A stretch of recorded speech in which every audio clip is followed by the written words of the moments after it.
Mission in the Marine Corps programs and international trade, among other issues. Last year, he authored the bill to delay Obamacare's individual mandate, and in the next few weeks, the House will vote on his bill to repeal part of the Affordable Care Act's employer mandate. Please join me in a warm round of applause for Congressman Todd.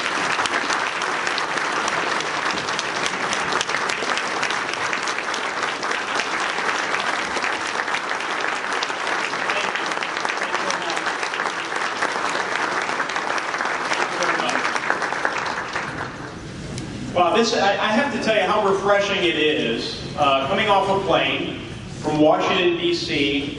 and arriving right here in a room full of Republicans in what is now known through a recently published national publication as one of the 8 best places to live in the United States of America. Congratulations, Congressman.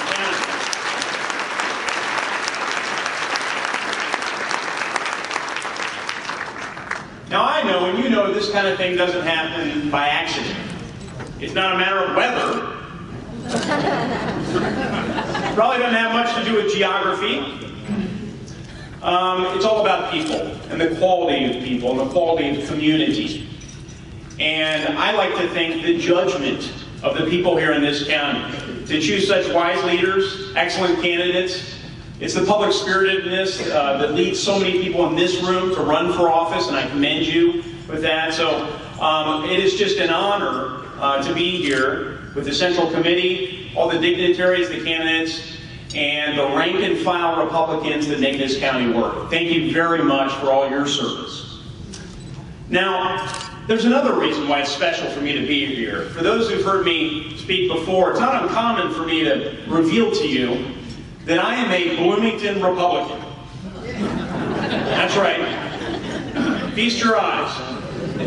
I was telling Sandy earlier that we had a Monroe County Lincoln Day dinner a couple of years ago, and there are people in this room who worked very hard to make those successful, and I know that that is not an easy exercise to attract people to a Monroe County Lincoln Day dinner.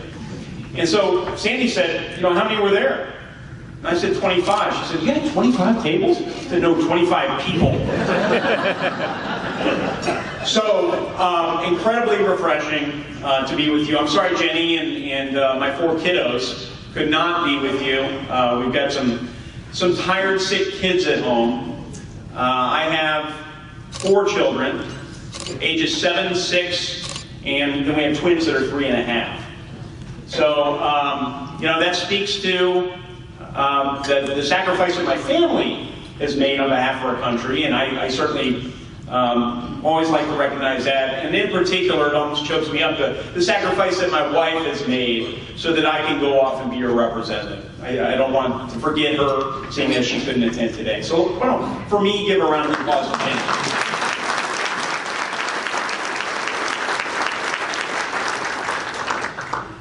Now, I heard a story recently, and it was almost scary how much it reminded me of what it's like to serve in Washington, D.C. these days. And I want to share this story with you. Maybe you've heard this. It's about a woman in a hot air balloon, and she realized she was lost. She lowered her altitude, and she spotted a man in a boat. And she said, "Excuse me, can you help me, sir? I promised a friend I'd meet him. I'm late, and I don't know where the heck I am." So the man consults his GPS device. He looks at it.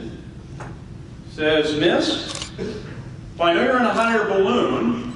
You're approximately 30 feet up, and you're at a ground elevation of 2,346 feet above sea level, 31 degrees, 14.97 north latitude, and 100 degrees, 49.09 minutes west longitude." And she interjects, he had some more to say, and she rolls her eyes and she says, "You must be a Republican." And the man responds, "I am, but how'd you know?"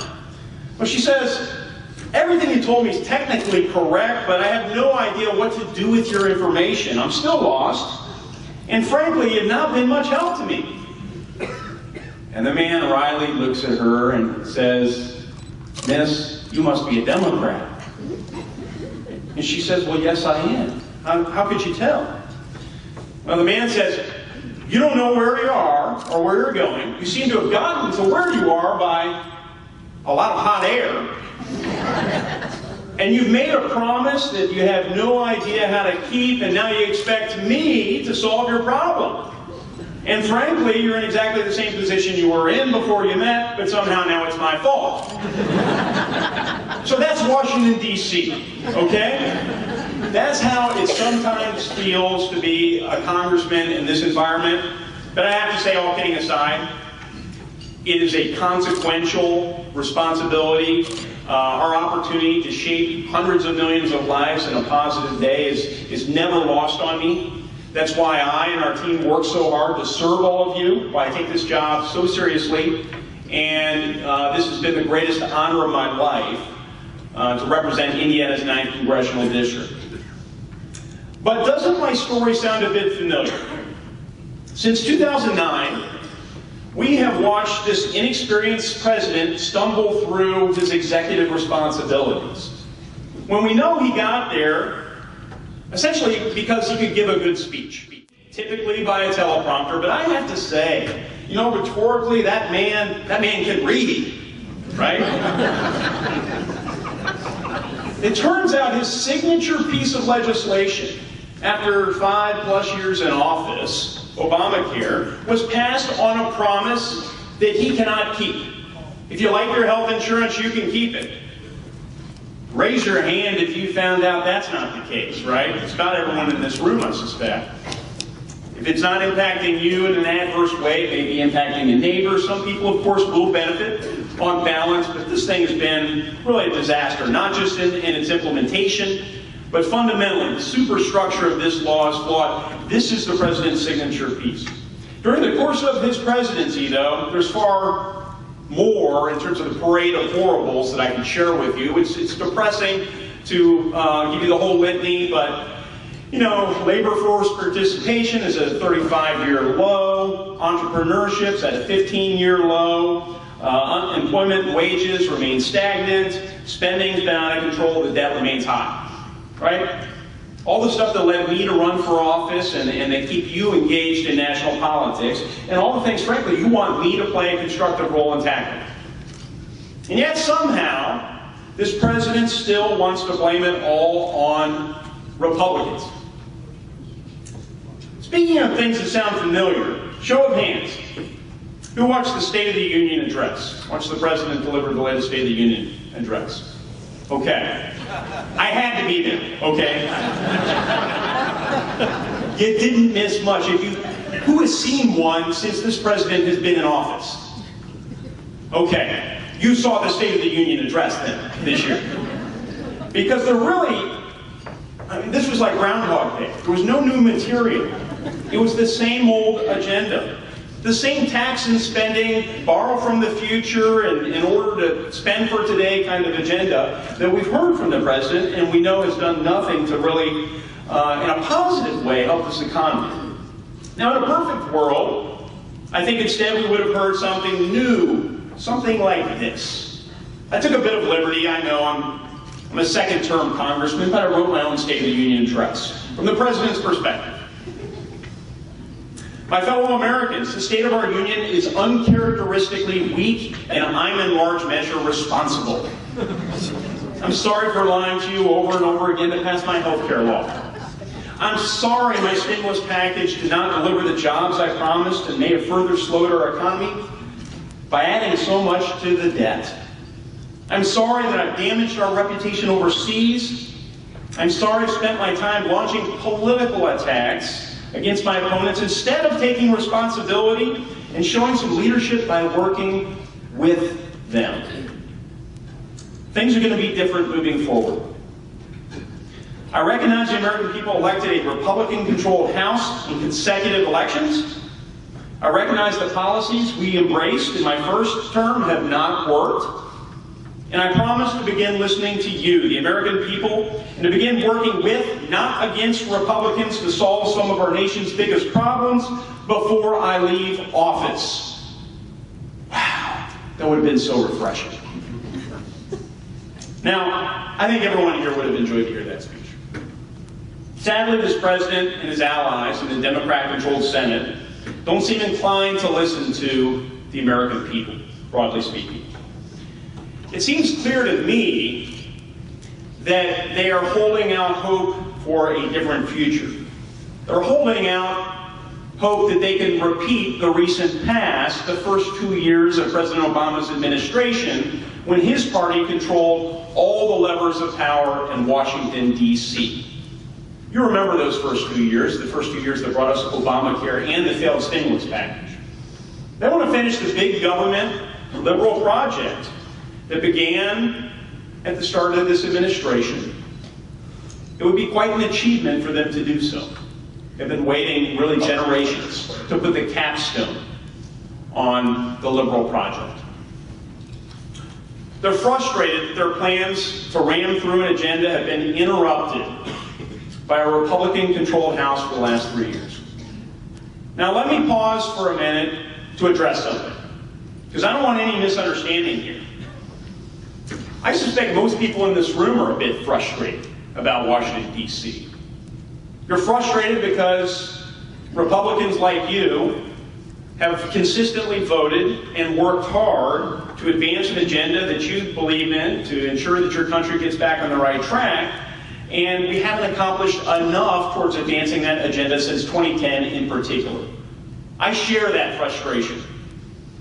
Trust me, I'm as frustrated as anyone in this room by not balancing our budget.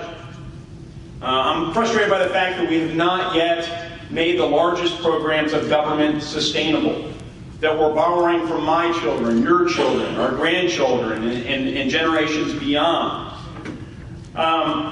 These sorts of things, from time to time, can frustrate a legislator that went to Washington to present concrete solutions to pressing problems. And trust me when I say it isn't easy going into work every day when you only control 1/2 of 1/3 of our federal government. But while I'm frustrated, I'm also optimistic. And I think you can experience the two emotions at one time. So if you don't share my optimism about the future of this country, and I think all of you do, or you wouldn't be here today. But let me tell you where I get my optimism from. I'm optimistic because I know Republicans continue to present real solutions to our nation's challenges. We are presenting those concrete challenges that all of us campaigned, solutions that all of us campaigned on. And we're actually passing them out of the House of Representatives, something that rarely gets reported. But so many of these great ideas lay dormant in the U.S. Senate. I'm optimistic because I'm starting to figure out that it's not the Republican-led House of Representatives that has been obstructionist. Instead, it's the President of the United States and the Democrat-controlled Senate that is preventing us from implementing real solutions. And for the exact same reasons Republicans should be optimistic, the President is, of course, frustrated. Just consider what we have accomplished, we Republicans have accomplished since 2010. Since Republicans took control of the House, the federal budget deficit has been cut in half. Again, we control 1/2 of 1/3 of the federal government. You know those spending cuts weren't driven by this president. For the first time since the Korean War, our nation has cut actual spending. These aren't phantom cuts. These are real inflation-adjusted cuts to our budget for 2 consecutive years. First time we've done that since the Korean War. So that's some forward progress. We have protected 99% of American taxpayers from any tax increase, as the president time and time again has tried to impose taxes on middle-class Americans. We've kept scandals like Benghazi, IRS, the Las Vegas conferences, Solyndra. Heck, I lose track of all these scandals. There's so many going on. But we've kept these on the front burner. We kept them in the front pages. And Americans, not just rock-ribbed Republicans, but I think Americans of all stripes are starting to understand that the way Washington is being run is just not right, inconsistent with their values. We've exposed costly regulations and the national energy tax that the Democrats have been trying to impose upon our economy. And I think perhaps most importantly, just for political purposes, I think we should emphasize that we have turned the president's former legislator-in-chief, Nancy Pelosi, into an irrelevant backbencher.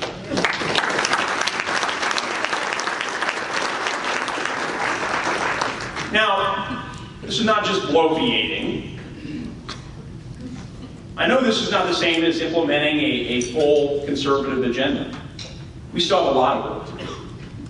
But we'll never implement our vision of government, a Republican, common sense vision of government, when Democrats control the White House and the Senate. I think we've seen that in recent months in particular.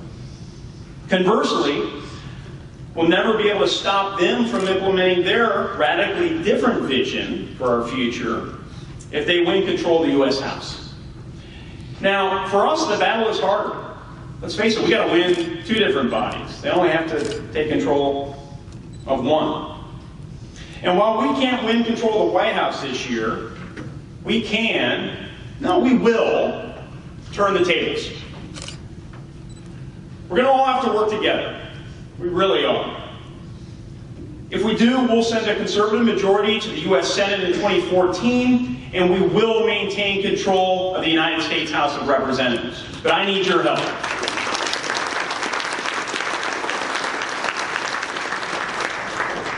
And let's not forget, for many of us, we've seen since the imperial presidency has grown, of course under this administration, but also previous administrations, how important it is for a party to occupy the White House.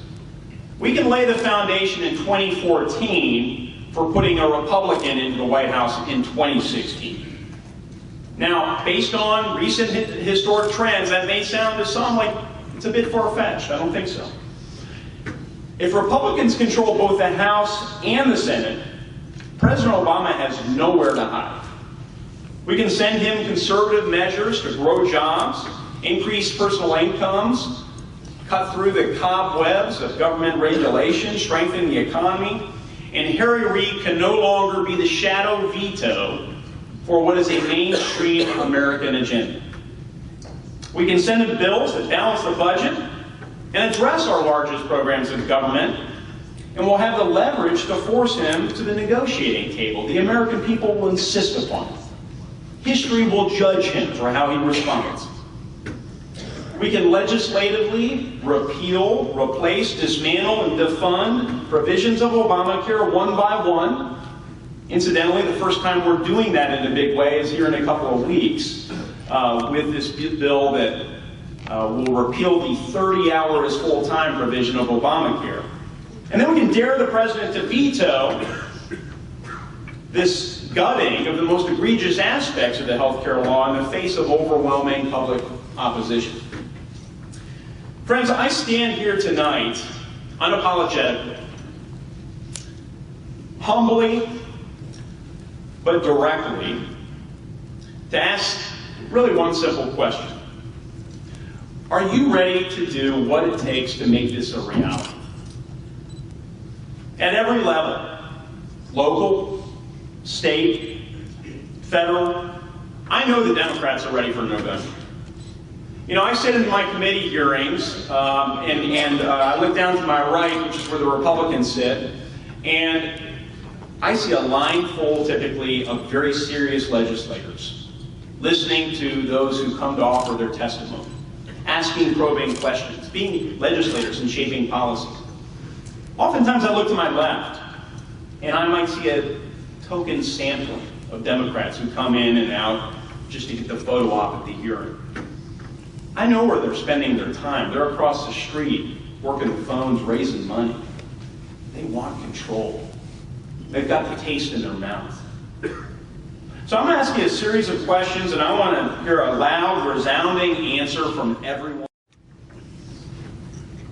Are you ready to make sure conservative friends and neighbors get out and vote this election?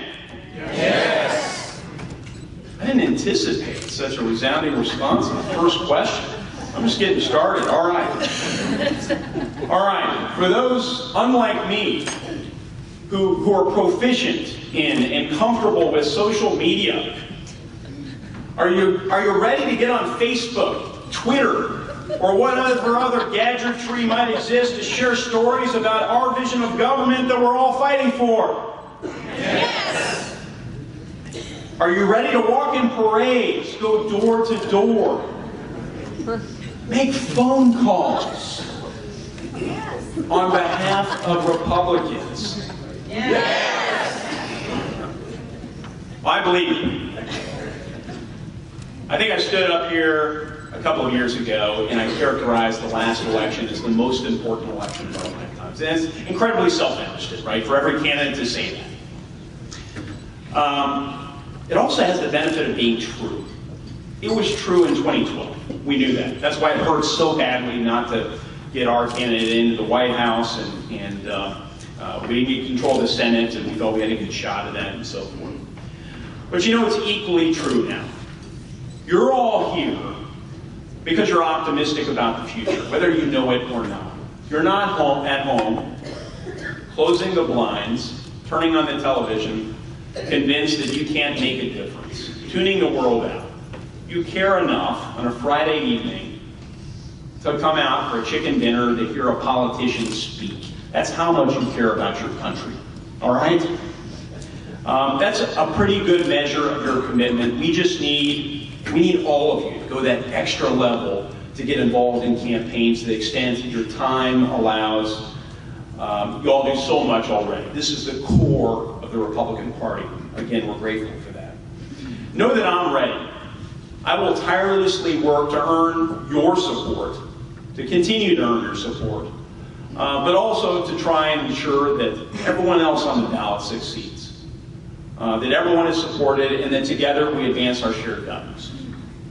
And since you're all revved up and ready to go, I have one little favor to ask you tonight. It's not a major commitment. I want everyone that has a cell phone, I won't be qualifying that in a few years, but I want everyone that has a cell phone, please to pull out your cell phone. And no, I'm not asking you to make a financial contribution to my campaign.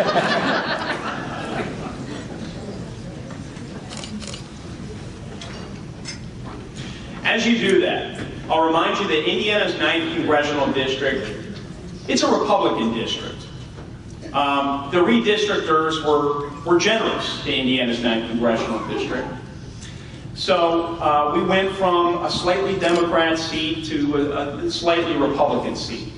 But if Nancy Pelosi hopes to become Speaker of the House again, she knows she's going to have to win seats like Indiana's 9th District. This is not solidly Republican like so many of us are used to in the state of Indiana with so many of the districts. So we need to overperform in counties like Johnson County to compensate for places like Monroe County. And so there's a special responsibility, as I see it, on residents, citizens of this top 8 great place to live in the country. Well, you're ready to get to work, so here's what I need you to do. Please, just send this text message, my last name, Young, Y-O-U-N-G, to the following number, 67463. Now, before you, I guess I should have told you what this is all about before you do it, right? Here's what, we need to keep you informed about our campaign and about things that are going on in Indiana's 9th Congressional District that are relevant to Republicans and that might give you an opportunity to serve. This is an information device, so you'll get no more than 4 or 5 text messages a month as we start to approach Election Day, and you can really become part of our campaign. Check the text message, we'll tell you what's going on, how you can help. So once again, we want you to text Young, Y-O-U-N-G, to this number, 67463. Now, if you didn't catch that, or if you want others to sign up and you don't have a pen, we have an ad in tonight's program that tells you how you can sign up for our text messages. So thank you very much for everyone that did that, and we're growing our ranks here.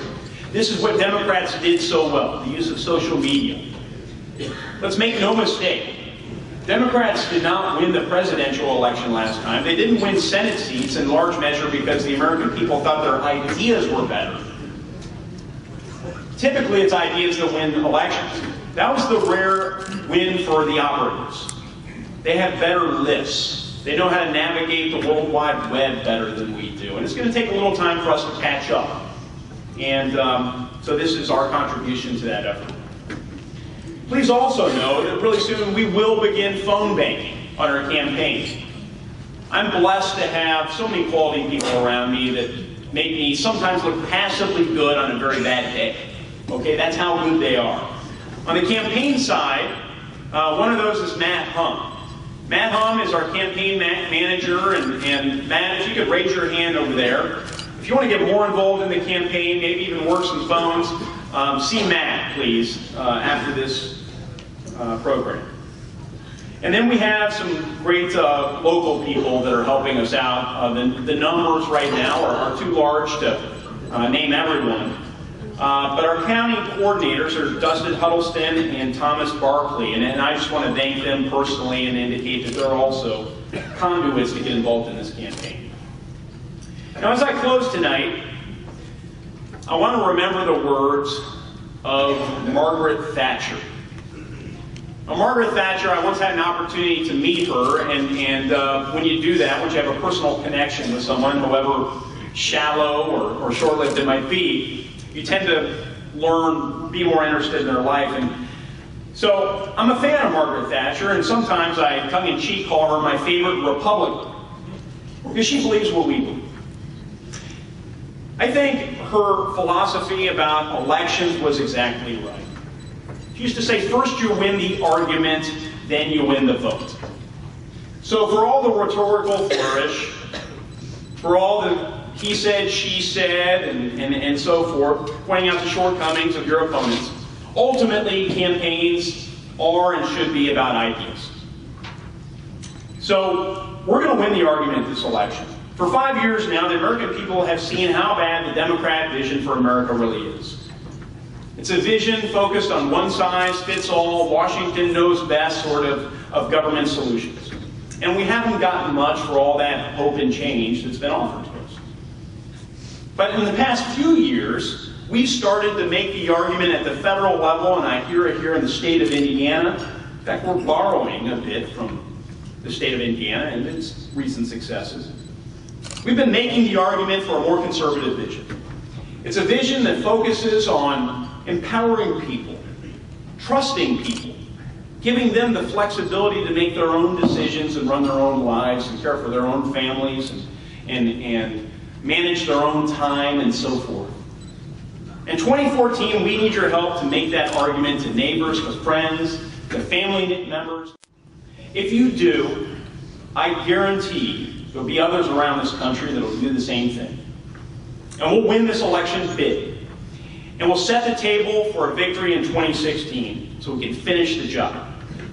Let's get out there and make the argument. Let's win. God bless you. Thanks for having me.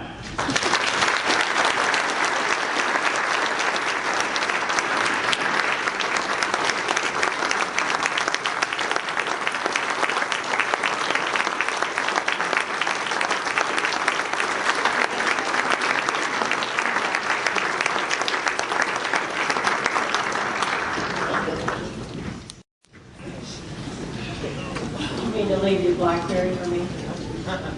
Do you know where you are? I know where I am. Good option. Thanks. Thank you, Congressman. Yeah, we're very fortunate that you represent the 9th Congressional District. We appreciate you being here tonight.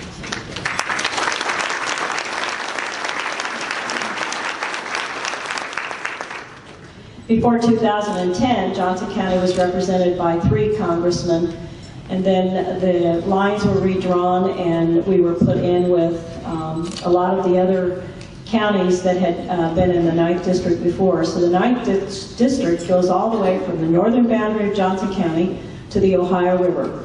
And it is a big district. It's a district that in the past had been considered to be a pretty Democrat district, but I think those people down along the river and even some in Bloomington are finally starting to see the light. So we're gaining on them, so it's a good thing that we are part of that district. Todd mentioned the fact that we need to be involved in social media. Johnson County Republicans have a website, www.johnsoncounty.gop.org.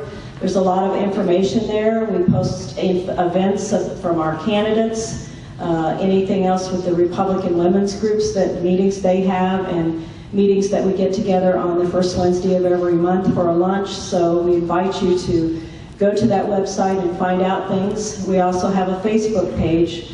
Rob Sajak helped get that started several years ago, and it's Johnson County Republicans of Indiana. So we would like for you to go to that Facebook page and join it, and we try to put things out there so that everybody knows what's going on. You have a great program book in front of you. Thank Beth for coming up with the great cover tonight. I think it's really a neat book, and we want to thank all the people who have put ads in there. There's a whole lot of information in there about your office holders, about precinct people, about things going on. And we do appreciate all the people that have taken the time to post ads in here. It is a fundraiser for us, and it's a way that we raise money to help our candidates after the primary election. So please take it home with you and use that information that's in there. Todd mentioned phone banks, and I know Matt's going to be setting some of those up. We're going to have some in Greenwood and have some in Franklin. And any of you that want to get involved and help us out, we would really appreciate it. I know that before the primary, the Johnson County Republican Party does not help individual candidates. We hope that they will take the information that they gain from being a candidate. We have a state data center from the party that we will be happy to give them access to so that they can contact the voters. But once that primary is over with on May the 6th, we are going to do everything we can to make sure, hopefully we won't have any Democrats running this year. I want to thank Norma Deere. Where is Norma? There she is. We finally have a Republican candidate for Union Township trustee this year. So hopefully we'll get rid of the one Democrat that we have in the county. So thank you, Norma. Once that primary is over, we get behind our candidates and we help them in any way that we can. Phone banks, walking, Doug Lechner and Woody Burton and some others always help set up our walking, and we walk on Saturdays and we help our candidates any way that we can. So we ask you to join us and to help us continue to make this party in Johnson County one of the most successful in the state. I want to thank Doris Scroggins and Susie Mesnick and John Price and Woody Burton, as if they didn't have enough to do with the legislature. Woody and Molly Burton, Doug Lechner, Matt Prine was here today, Christine Schutte, Beth Boyce. They all came and helped decorate, and when you have volunteers like that come and help you make the place look nice and put everything together, it makes the work that much easier. So thank you all for doing that.